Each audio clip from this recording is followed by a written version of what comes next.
J'espère que vous allez bien. Alors aujourd'hui, on se retrouve pour une vidéo sur l'illettrisme et l'analphabétisme en 2024. Donc voilà, c'est un thème qui en soit assez peu abordé, assez peu traité, assez tabou, que je vais essayer d'aborder dans cette vidéo. Définition essentielle. Alors tout d'abord, une personne analphabète est une personne qui ne sait pas lire et écrire pour la simple et bonne raison qu'elle n'a jamais été à l'école. En France, c'est relativement rare parce que depuis 1882, la scolarité est obligatoire pour toute personne ayant entre 6 et 16 ans. Donc là, en fait, l'écrasante majorité, si ce n'est la totalité des enfants nés sur le territoire français ont été scolarisés et donc ne sont pas illettrés. Donc l'illettrisme en France, c'est un phénomène assez rare. L'illettrisme est beaucoup plus rare en France que dans le monde entier. Sauf que certaines personnes, par exemple certains migrants, qui n'ont pas eu l'occasion d'avoir une scolarité dans leur pays d'origine, lorsqu'ils arrivent en France, peuvent ne savoir lire et écrire aucune langue.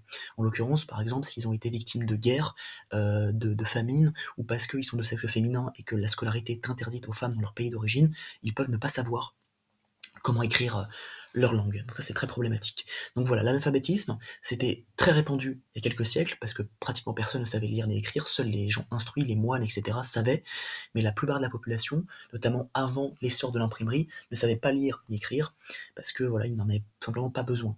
Et depuis l'arrivée de l'imprimerie, la démocratisation des livres, c'est devenu essentiel de savoir lire et écrire.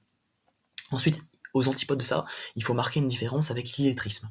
Une personne illettrée a eu l'occasion de fréquenter l'école, elle est allée à l'école, elle a été scolarisée, cependant l'apprentissage scolaire n'a pas conduit à une maîtrise suffisante de l'écriture, de la lecture ou du calcul. C'est-à-dire que voilà, elle a fréquenté les bancs de l'école, mais elle n'a pas réussi à acquérir une maîtrise suffisante, à consolider, à assimiler les apprentissages qui lui étaient enseignés, et donc elle n'a pas réussi à lire, calculer ou écrire correctement.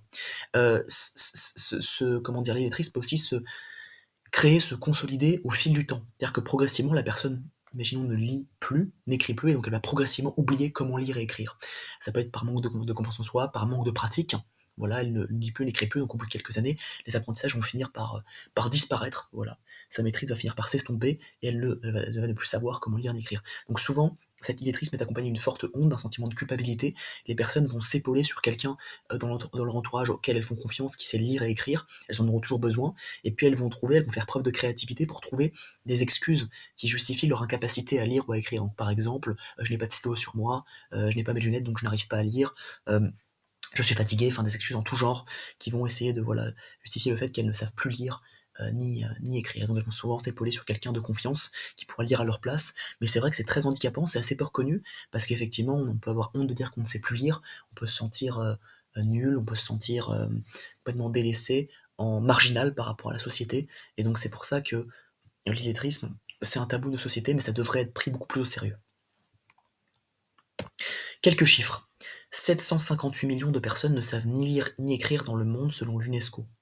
Donc les pays les plus pauvres sont les plus touchés par ce phénomène. Ce qui fait qu'en fait dans le monde, il y a un grand nombre d'analphabètes, beaucoup plus qu'on pourrait l'imaginer, qu'on pourrait le penser. C'est un vrai problème de santé publique, c'est quelque chose voilà, qu'il faut régler, parce que ne pas savoir lire au quotidien, ça peut être vraiment très handicapant. Ne serait-ce que pour lire par exemple une ordonnance de médicaments, pour lire un mode d'emploi, pour savoir comment monter un meuble, pour lire par exemple le carnet de correspondance de ses enfants, quand ils vont à l'école, pour les aider dans leur travail personnel, dans leurs devoirs. Parce qu'en fait le problème c'est que les parents qui sont illettrés vont avoir du mal à aider leurs enfants qui eux souhaitent s'instruire et qui eux souhaitent apprendre à lire et à écrire. Donc l'illettrisme a tendance à être héréditaire en fait.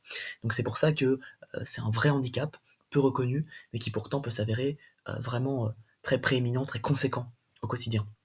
Donc on parle quand même de 758 millions de personnes, donc c'est un problème qu'on ne peut pas ignorer. Ça voudrait dire, comme on est à peu près 8 milliards d'êtres humains, si vous faites le calcul, ça voudrait dire que approximativement une personne sur 10, un peu moins d'une personne sur 10, est analphabète dans le monde. Bon, ce qui est rassurant à l'inverse, c'est que plus de 90% des gens dans le monde savent lire et écrire. Mais on ne peut pas oublier qu'une personne sur 10 ne le sait pas. Et dont 2 tiers sont des femmes. Donc il y a quand même une majorité de femmes, ce qui montre qu'il y a pas mal de pays qui interdisent l'éducation aux membres du sexe féminin. Et donc ça, c'est quelque chose contre lequel il faut lutter.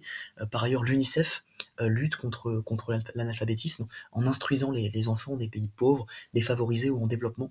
L'UNICEF, voilà, qui a pour but de répondre aux besoins essentiels des enfants, promouvoir leurs droits, lutte lui, activement contre cette ignorance de la lecture et de l'écriture.